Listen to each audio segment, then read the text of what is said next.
Olá, meu nome é André Azevedo da Fonseca. O meu também. Eu sou professor na Universidade Estadual de Londrina. Eu também. Cara, legal essa dupla. Eu gostei de ser clonado. Muito bacana. Daria até pra gente fazer um dueto, hein? Não é isso que a gente veio fazer aqui. Ah, vai lá. Você tem tempo. Você tem 10 minutos. Vai, vamos lá. Ah... Vamos.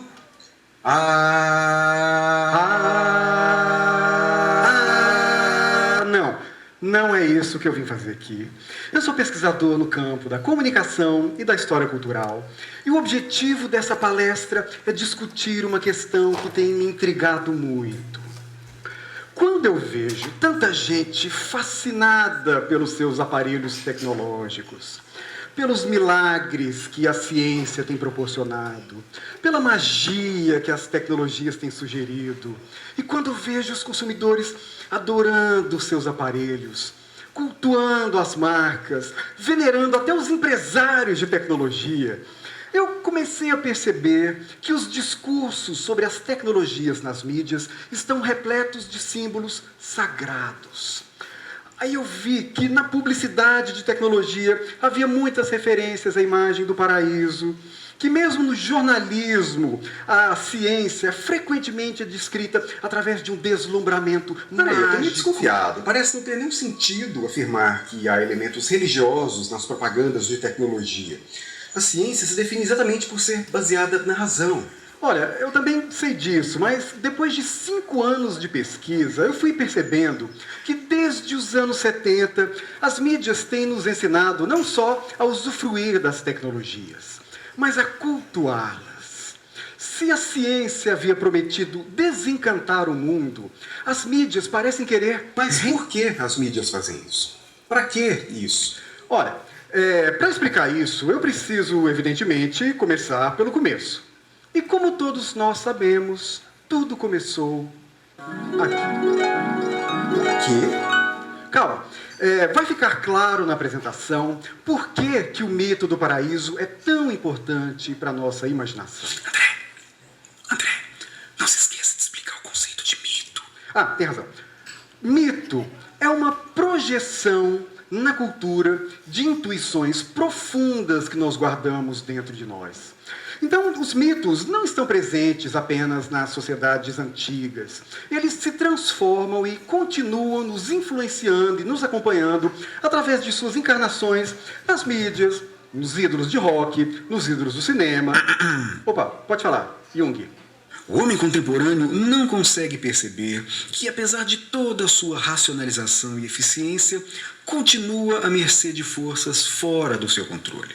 Ou seja, o que ele quer dizer é que o nosso inconsciente tem uma dinâmica própria e que, frequentemente, as nossas decisões não são tomadas no nível racional.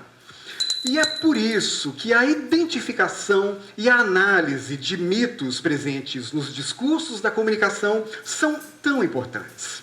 Bom, mas como eu disse, tudo começou aqui. Vocês conhecem a história. Em resumo, Deus disse que nós podíamos comer qualquer coisa no paraíso, menos o fruto da árvore do conhecimento do bem e do mal. Aí vocês sabem muito bem, eles comeram, foram expulsos, mas para interpretar a mensagem é preciso prestar atenção em alguns detalhes. Vocês se lembram o que a serpente disse para convencer a Eva a comer a maçã?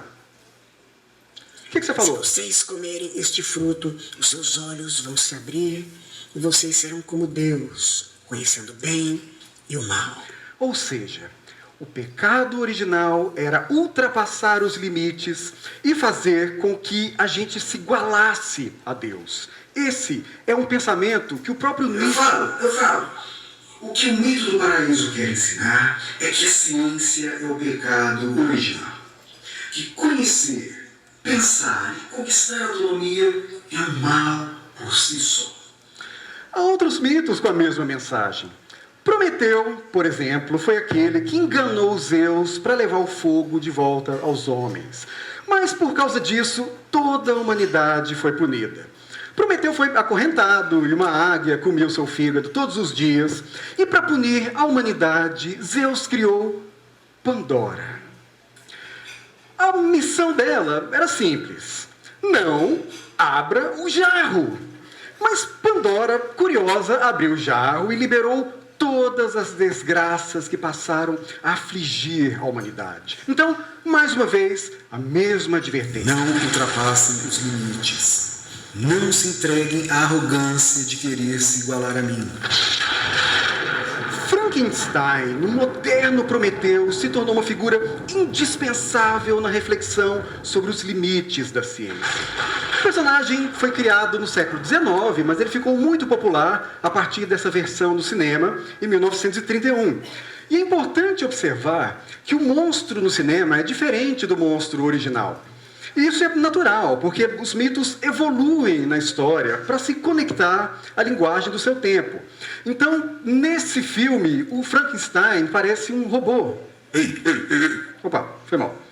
Isso porque, naquela época, as máquinas já estavam assumindo uma dimensão mais sombria na história da humanidade.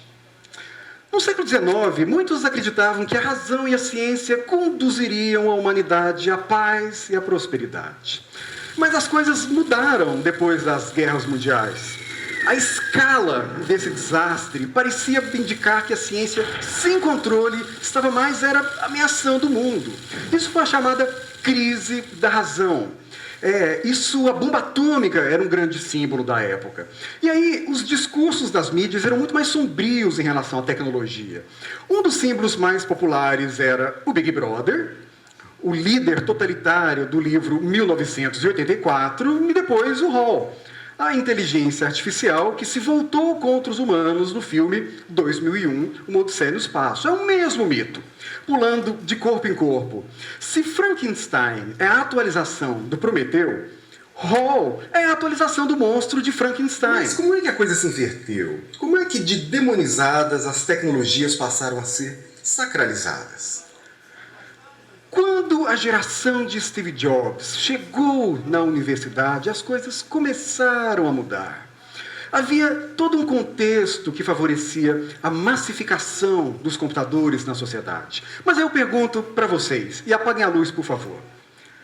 Quais são os mitos que fizeram com que as coisas se invertessem? Ou melhor, o que era preciso fazer para inverter aqueles mitos que diziam que tecnologias eram mal?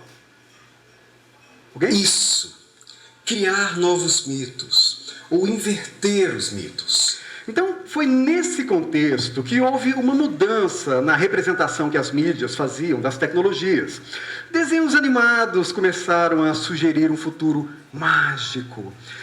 A viagem do homem à Lua foi representada a partir de uma grande aventura mitológica.